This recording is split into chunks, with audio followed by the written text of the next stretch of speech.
স্থানীয় যে নির্বাচন অর্থাৎ সিটি কর্পোরেশন নির্বাচন নিয়ে আলোচনা হচ্ছে, এটার কি আসলে সুনির্দিষ্ট কোনো তারিখ বা আমরা কি জানতে পারি যে কবে এই জাতীয় স্থানীয় নির্বাচনগুলো হতে পারে, বিশেষ করে সিটি কর্পোরেশন নির্বাচনগুলো? বিগত সরকারের সময় আইন পরিবর্তন করে স্থানীয় সরকার নির্বাচনগুলোতে জাতীয় প্রতীক বা দলীয় প্রতীক দিয়ে নির্বাচন করা হয়েছে এবং সেটা নিয়ে অনেক প্রশ্নবিদ্ধ রয়েছে, অনেক আলোচনা রয়েছে। আমরা সেদিকে না যাই। পরবর্তীতে ডক্টর ইউনূস সাহেবের নেতৃত্বাধীন অন্তর্বর্তীকালীন সরকার একটি অধ্যাদেশ জারি করে ইউনিয়ন পরিষদ থেকে শুরু করে ইউনিয়ন পরিষদ, উপজেলা পরিষদ, পৌরসভা, জেলা পরিষদ এবং সিটি কর্পোরেশনের নির্বাচনগুলোতে দলীয় বা জাতীয় প্রতীক ব্যবহার না হয়, সাধারণ প্রতীকে নির্বাচন হয়, এই ব্যাপারে একটা অধ্যাদেশ তারা অন্তর্বর্তীকালীন সরকার জারি করেছেন। আপনারা নিশ্চয়ই জানেন যে সকল অধ্যাদেশগুলি আগামী 12 তারিখে এই নতুন ত্রয়োদশ জাতীয় সংসদের প্রথম অধিবেশনে উপস্থাপন হবে। উপস্থাপন হবার পরে পার্লামেন্ট কোন অধ্যাদেশগুলো গ্রহণ করবে বা কোনটি করবেন না, এটা ওই দিন সিদ্ধান্ত হবে।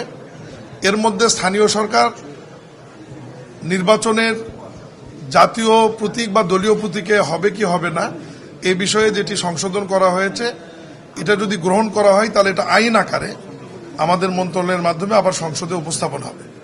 এটা আইন আকারে পাশ হলে এটা হচ্ছে প্রথম ধাপ। এরপরে তো আমরা নির্বাচনের দিকে আমাদেরকে এগোতে হবে। প্রতীকের বিষয়টি নিষ্পত্তি না হওয়া পর্যন্ত আমার মনে হয় যে নির্বাচনের সিদ্ধান্ত আমরা কেমনে যাব, যেটা দলীয় প্রতীকে হবে না সাধারণ প্রতীকে হবে। এটা আইন আকারে মাননীয় সংসদ সদস্যরা যদি পাশ করেন যে সাধারণ প্রতীকে নির্বাচন হবে, এরপরেও আমরা দ্রুততম সময়ের মধ্যে আমরা নির্বাচনের দিকে যাব। আমরা চাই যে সমস্ত জায়গায় নির্বাচিত প্রতিনিধিরা থাকবে। যে দলীয় প্রশাসক আসছে বলেই তো তারা জনবান্ধবভাবে মানুষের সুবিধা অসুবিধা বুঝবে এবং ওনার এই শহরটা পরিচিত, কারণ উনি এখানে জন্মগ্রহণ করেছেন, উনি এখানে বড় হয়েছেন, ওনার ভবিষ্যতে নির্বাচিত হওয়ার একটা দায়বদ্ধতা আছে, যেটা আপনার একজন আমলা বা একজন এডিশনাল সেক্রেটারি বা একজন বিভাগীয় কমিশনারের এমনি প্রজাতন্ত্রের কর্মচারী হিসেবে তার দায়বদ্ধতা আছে, কিন্তু জনগণের ভোট নেওয়ার ব্যাপারে বা জনপ্রতিনিধি হওয়ার ব্যাপারে দায়বদ্ধতা নাই। আমরা তো প্রশাসকদের শুরু করেছি, এটা চলতে থাক।